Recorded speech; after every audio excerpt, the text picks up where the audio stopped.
అందరికీ నమస్కారం. ఇటు శేఖర్ నా చిన్నటి మిత్రుడు, ఇప్పుడు బ్లడ్ బ్యాంక్లో సిఇఓగా ఉన్నాడు.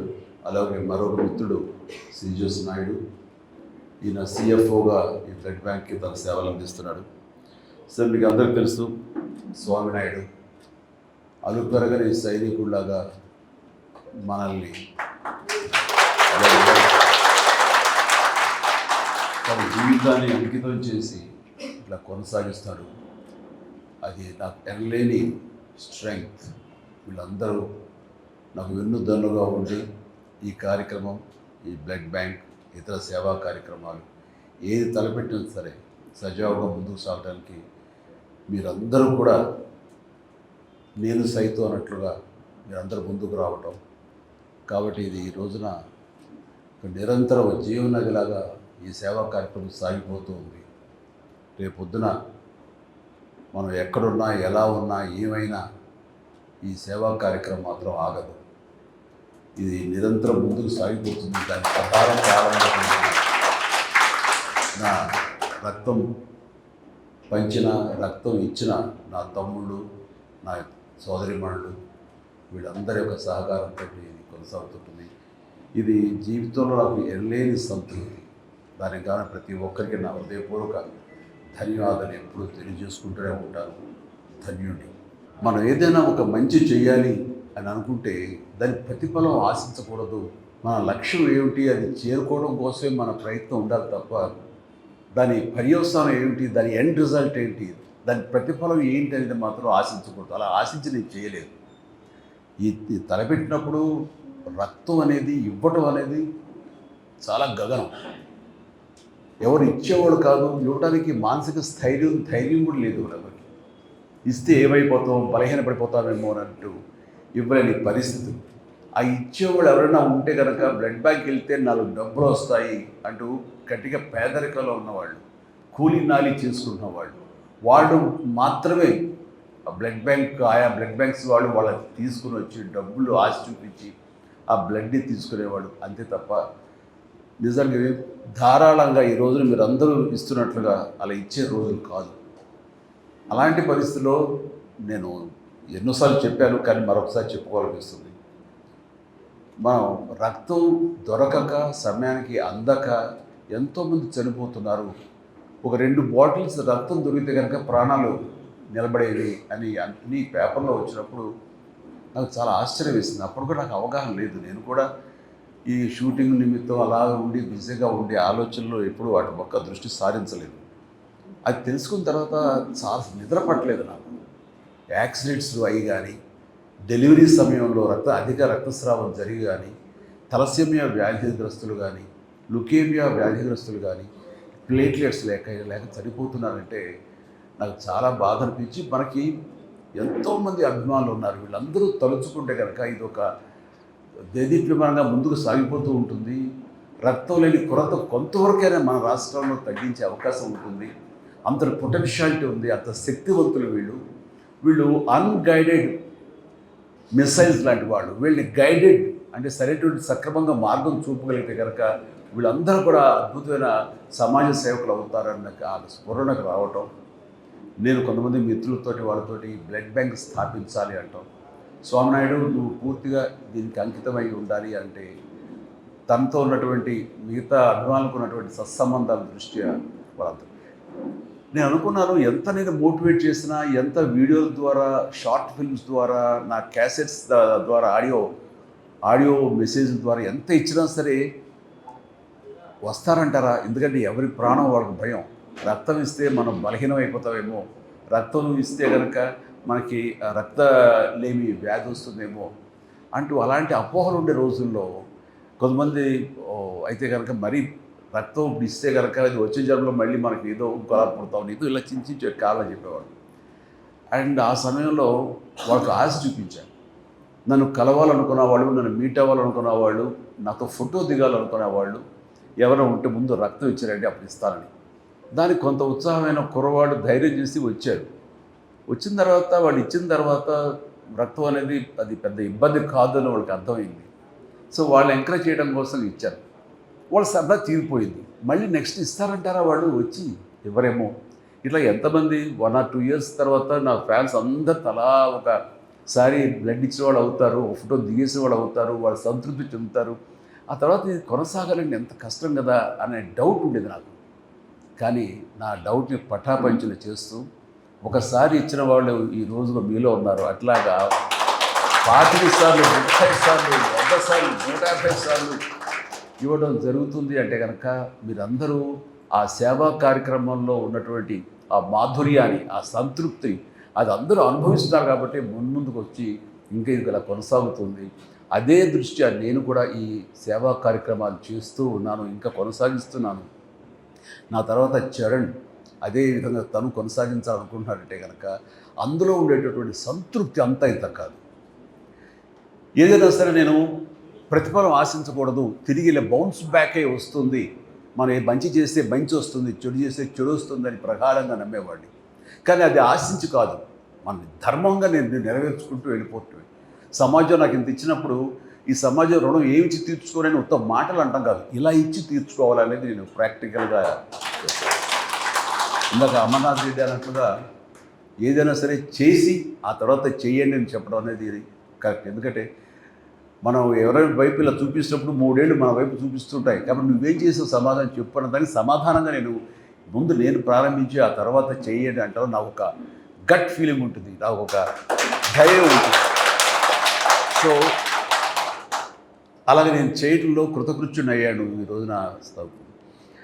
కానీ ఈ చేసే దాంట్లో మంచి తిరిగి ఎలాగ వస్తుంది, ఒక రక్షణ కవచంలాగా మనం ఎలా కాపాడుతుంది అనేది నేను చాలా ప్రాక్టికల్గా చదివి చూసాను. ఇలాంటి చాలామంది ఉంటారు, చాలామంది వాళ్ళ ప్రతిస్పందన నాకు దాకా చెప్పే అవకాశం ఉండకపోవచ్చు, నేను కూడా చేయలేకపోవచ్చు. కానీ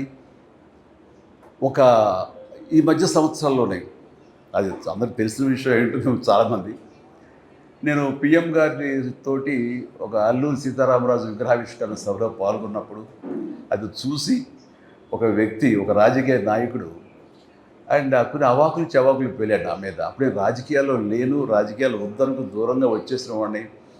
అయితే నా మీద ఏదో గౌరవంతో నన్ను ఎంకరేజ్ చేయాలనో, లేకపోతే ఆ జిల్లా వాడిని కాబట్టి, పశ్చిమ గోదావరి జిల్లా వాడిని కాబట్టి, అక్కడ ఒక సెలబ్రిటీ కాబట్టి నన్ను అక్కడ ఆ కార్యక్రమంలో నన్ను కూడా అక్కడ పార్టిసిపేట్ చేసిన అవకాశం ఇద్దామనో ఏదో ఆయన పిలిచారు.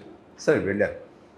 కానీ ఆ సదరు వ్యక్తి నా మీద అవాకులు చవాకులు మాట్లాడు, దానికి అర్థం లేదు, ఏమీ లేదు.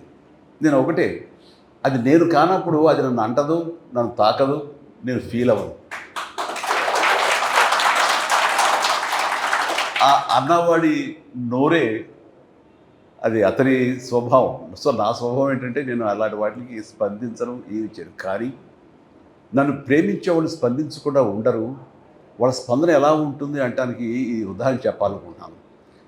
అదే వ్యక్తి ముంపు గ్రామాలకి ఈస్ట్ గోదావరికి వెళితే ఒక ప్రౌఢ, ఒక అమ్మాయి బిడ్డ తల్లి, ఒక మోదుగురు రైతు ఫ్యామిలీ లాగా ఉంది, రిచ్ ఫ్యామిలీ. ఆ అమ్మాయి ఆ వ్యక్తిని నానా దుర్భాషలు ఆడుతూ ఏకంగా తిడుతూ ఉంటే తలంచుకుని అలా కాము వెళ్ళిపోతున్నాడు ఆ చిన్న పడవలో. మళ్ళీ తిరిగి వస్తావు కదా, నేను ఎంత చూస్తాను అని మాట్లాడుతుంటే నేను ఎవరో నాకు ఆ క్లిప్పింగ్ ఎక్కడో నాకు తారసపడి నేను చూశాను. మామూలుగా ఫ్యాన్స్ రెచ్చిపోవడం ఇలా ఉంటే కనుక అనవసరం చేస్తున్నారే, లేకపోతే బాగున్నాయి, ఎందుకు సర్లే వాళ్ళ ఆవేశం అలాంటిది అంటూ మళ్ళీ సర్దుకుంటాను. కానీ ఆ అమ్మాయిని చూస్తుంటే, ఆ గృహిణిని నాకు చాలా ఆశ్చర్యంగా అనిపించింది. చూస్తుంటే మనలాంటి మాస్ ఫాలోవర్ లేదు, చాలా క్లాస్ లేడీ. నాకు ముచ్చట కలిగి ఎవరు ఆవిడ, ఎందుకు ఒకసారి రమ్మనండి నేను అన్నాను. రావటం కుదరలేదు అనుకుంటా, సారీ ఆవిడెవరో తెలుసుకుంటాండి అన్నాను. తెలుసుకుంటే వీడియో ఒకటి అమ్మాయిది ఇంటర్వ్యూలా చేస్తే అది నాకు పంపించారు. అది బయటకు కూడా సర్క్యులేట్ కాదు నా పర్సనల్గా. ఆవిడ అన్నమాట ఏంటంటే, ఆయన మాకు ఏదో పెద్ద మాటలు మాట్లాడింది అనుకోండి, ఏదో భగవంతుడు దేవుడిని ఎవరిని చెప్పదలుచుకోలేదు. ఆయన మాకు చాలా ఆరాధ్యం అండి.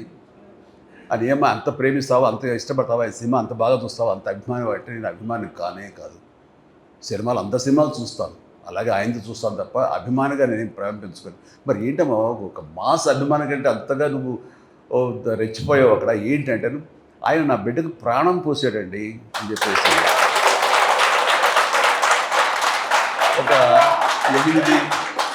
8 సంవత్సరాల బాబుని రమ్మని పిలిచి ఆయన కూర్చోబెట్టి వీడియోనండి వీడికి డెంగ్యూ వచ్చి రక్తం దొరకక ప్లేట్లెట్స్ తనకి ఇవ్వాల్సిన సమయంలో ఇవ్వలేక తను ఇంకొక 48 అవర్స్ 2 రోజుల్లో కనుక ఇవ్వకపోతే చచ్చిపోతాడు నీరసించిపోయి మంచానికి అతుక్కుపోయాడు. ఇది పరిస్థితి. అక్కడ రాజమండ్రి కానివ్వండి, కాకినాడ కానివ్వండి, ఏ ప్రాంతంలో ఏ ప్రభుత్వ ఆసుపత్రులు కూడా ఎక్కడ చూసారు బ్లడ్ దొరకని పరిస్థితి. చూస్తూ చూస్తూ బిడ్డ చచ్చిపోతున్నాడు. అదే ప్లేట్లెట్స్ ఉంటే కనుక బతుకుతాడు. ఎలాగని మీ అందరూ ఆలోచిస్తుంటే ఎవరో సలహా ఇచ్చారు, బ్లడ్ బ్యాంక్కి ఫోన్ చేయమ్మా హైదరాబాద్కి, వాళ్ళు ఏదో మార్గం చెప్తారు వస్తారు. ఎక్కడ హైదరాబాద్ అయ్యా, ఎక్కడిదయ్యా, ఎవరిస్తారు, ఏంటి, ఎలా రెస్పాండ్ అవుతారు, మాకు అందుబాటులో ఉంటారంటే ప్రయత్నం చేయమ్మా అన్నారు. ఇక్కడ ఫోన్ కాల్ రాగానే మన అద్భుతమైన స్టాఫ్, బాధ్యత గల మన స్టాఫ్ వెంటనే ఫోన్ అందుకుని సో స్వామినాయుడికి తెలియజేస్తే స్వామినాయుడు వెంటనే అక్కడ ఉన్నటువంటి మరి కొంతమంది ఫ్యాన్స్, మన ఫ్యాన్స్ ఎక్కడున్నా సరే వాళ్ళందరూ బ్లడ్ ఇక్కడ దాకా వచ్చి ఒక అవసరం లేదు, వాళ్ళందరూ గ్రూపులుగా ఏర్పడతారు. ఎవరికి ఏ గ్రూప్ బ్లడ్ కావాల్సి వస్తే వాళ్ళందరూ ముందుకు వచ్చి వాళ్ళు లైవ్లో బ్లీడింగ్ ఇవ్వడం జరుగుతూ ఉంటుంది. అట్లాగా రేర్ బ్లడ్ అయినా సరే ఆ కుర్రవాడిది 5-6 మంది కుర్రవాడు ముందుకు వచ్చి ఆయా హాస్పిటల్కి వెళ్ళి వాళ్ళు ఇవ్వడం జరిగింది. జరిగిన తర్వాత ఆ బిడ్డ బతికాడు, ప్లేట్లెట్స్ ఎక్కించడం బాగుంది. చెప్పండి ఇప్పుడు నా బిడ్డ చేతితో చూస్తుండగా చనిపోయి బిడ్డని మరి బతికి బట్టగట్టాడు, ఇదిగో ఇలా తిరుగుతున్నాడంటే మరి ఆయన నాకు దేవుడు నాకు ఏమవుతాడు అన్నారు. ఆ మాట మరి ఎందుకు అంతే మరి ఏమిటి అలాంటి ఆయన అంటాడా మన మాటలు, వాడి బుద్ధి జ్ఞానం ఉందా అంటూ ఆవిడేమో తిట్టేసింది, అయిపోయింది. అంటే మనం చేసిన పుణ్యం ఎక్కడికి పోదు, తిరిగి అది మనకి వెనకాల మనకి వస్తుంది. అందుకనే మీ అందరికి కూడా ఇలాంటి మంచి కార్యక్రమాలు మీరు చేయటం మూలంగా అది మీకు ఆశీస్సులు అయ్యి మీ బిడ్డల్ని, మీ తల్లిదండ్రులు, మీ ఇంటిని మీకు ఒక రక్షణగా ఉంటుంది. అందుకని ధర్మో రక్షిత రక్షత అంటారు. అట్లాగా మీరు మంచి పనులు చేస్తే అదే మంచి బౌన్స్ బ్యాక్ అని ఇక్కడ శంకర్ మహంత్ గారు ఉన్నారు. మరి ఆయన సౌమ్యుడు, ఎంతో మంచి చేసి మంచి ఆలోచిస్తాడు, మంచిగా ఉండాలి, తన వంతు ఏదో సహాయ కార్యక్రమాలు చేస్తుండొచ్చు, ఆయన ఎన్నో పుణ్య కార్యక్రమాలు చేస్తుండొచ్చేమో. ఆయనకి సంబంధం లేకపోయినా సరే ఆ యొక్క ధర్మం అది ఆయన భార్యని కాపాడగా చేసింది తప్ప ఇందులో మా ఎవరి గొప్పతనం కాదు. అది ఆ విధి, ఈ ప్రకృతిని మీరు దేవుడు అంటారా, దేవత అంటారా, మరొకటి అంటారా తెలియదు. ఈ power of this magnetism, power of this energy ఎప్పుడు మంచి అయితే మంచిగానే, నెగిటివ్ అయితే నెగిటివ్గానే ఎప్పుడు బౌన్స్ బ్యాక్ అవుతుంది. కాబట్టి మంచిగా ఆలోచించండి, మంచి చేయండి, సేవా కార్యక్రమాలు చేయండి, 10 మంది ఆశీస్సులు తీసుకొని ఇలాగ మీరు మీ కార్యక్రమాలు కానీ మీ దినచర్య కానీ ఉంటే కనుక ఖచ్చితంగా మీకు ఎనలేని సంతృప్తి ఇస్తుంది. శాంతంగా ఉంటారు, మనస్ఫూర్తిగా హాయిగా నిద్రపోతారు. నేను చేసేది అదే. చాలామంది అంటారు ఏంటి ఇప్పుడు కూడాను ఇంత వయసులో కూడా ఏంటి మీరు అంత ఇదిగా ఉంటారు, అంత యంగ్ లుక్లో ఉంటారు.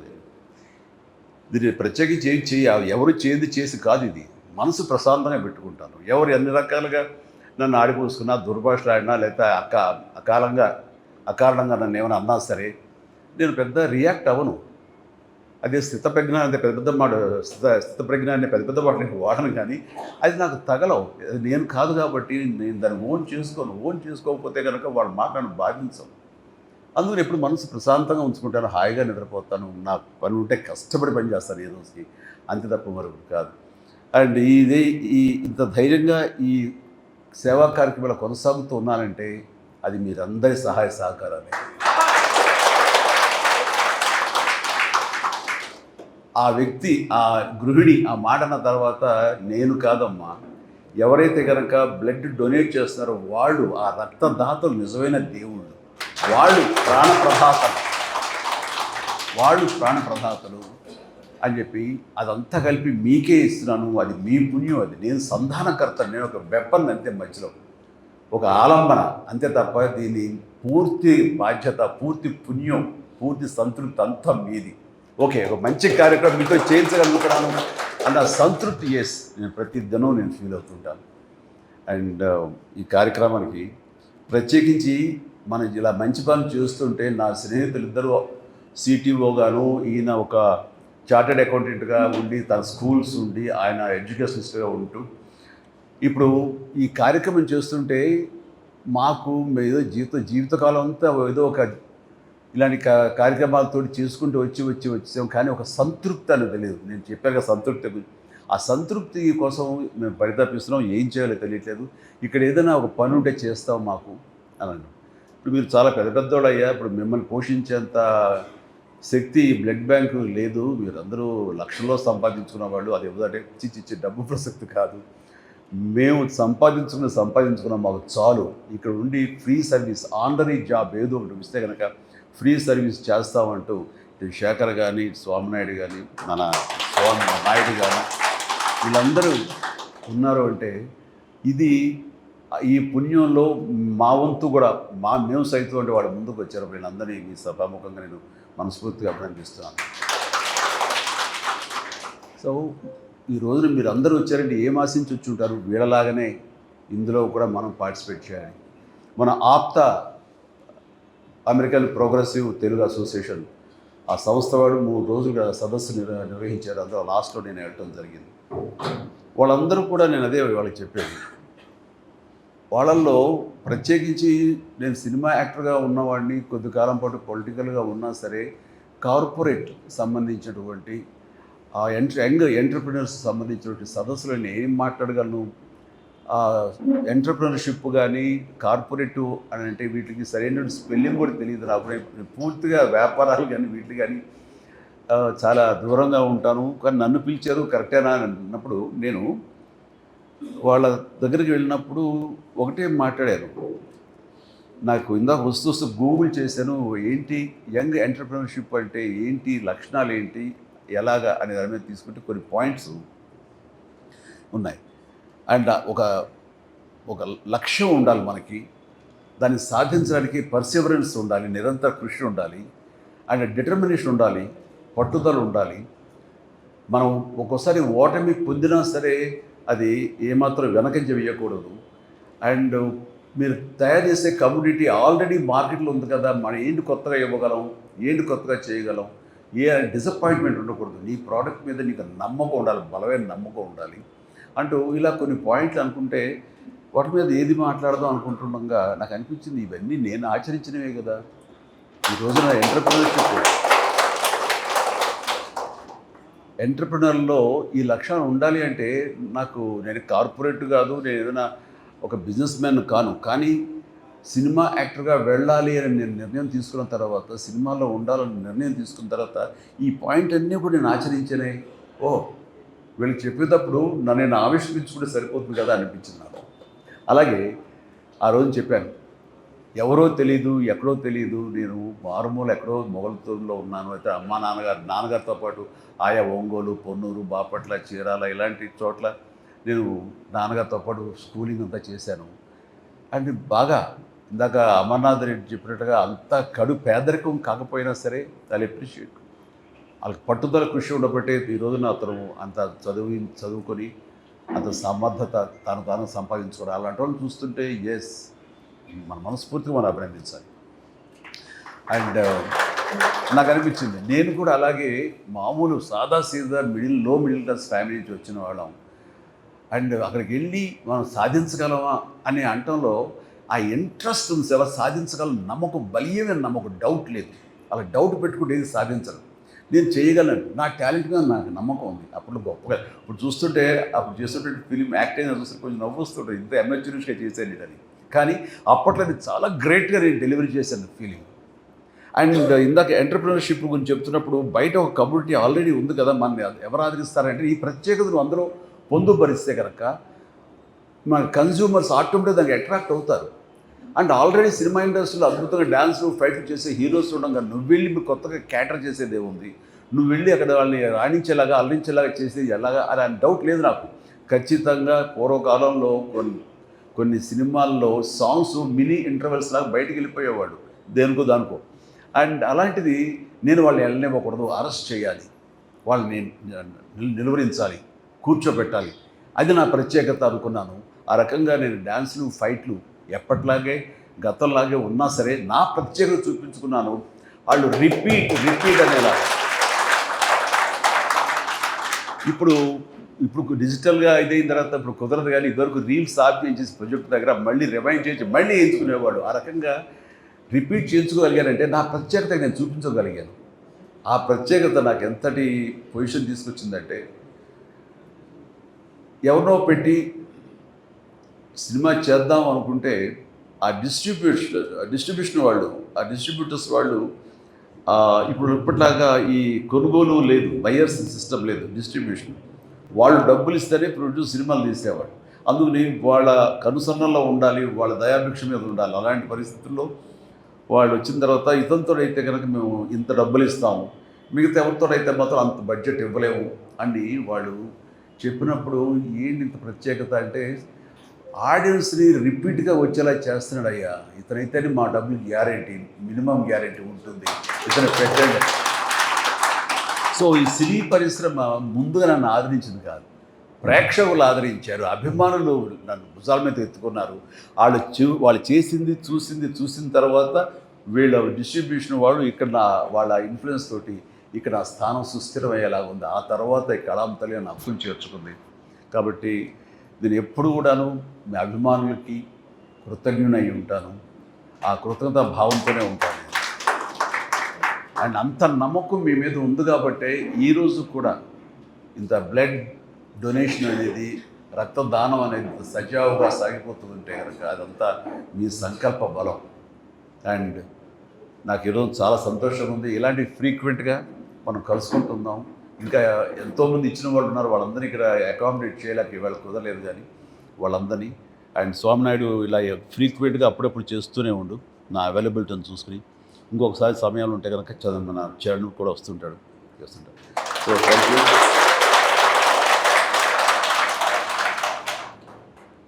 ఇలాగా చాలా సంతోషం శంకర్ మహంతి గారు, మీ యొక్క ఎక్స్పీరియన్స్ మీరు చెప్పి చేశారు. ఆవిడ ఆరోగ్యం బాగుండాలి, మీరు అందరూ చాలా బాగుండాలని, మీరు ఇండస్ట్రీలో నిలదొక్కోవాలని ప్రయత్నం చేస్తున్నారు. ఖచ్చితంగా మీకు ఆ నమ్మకం పెట్టుకోండి, మీకు బాగుంటుంది. అండ్ ప్రతి వాళ్ళకి, మనిషికి ప్రతి ఒక్కరికి నా హృదయపూర్వక ధన్యవాదాలు. Thank you. So nice sir. ఇది మీ ఇల్లు లాంటిది, ఎనీ టైం రావచ్చు, వచ్చినప్పుడల్లా రక్తం లాగేసుకుంటారేమో భయపడక్కర్లేదు. మీకు అనుకున్నప్పుడు, మీకు అనిపించినప్పుడు, ఇస్తే బాగుంటుంది అనుకున్నప్పుడు డెఫినెట్గా ఇవ్వండి. ఆ ఎల్లేని సంతృప్తి ఇస్తుంది మీకు.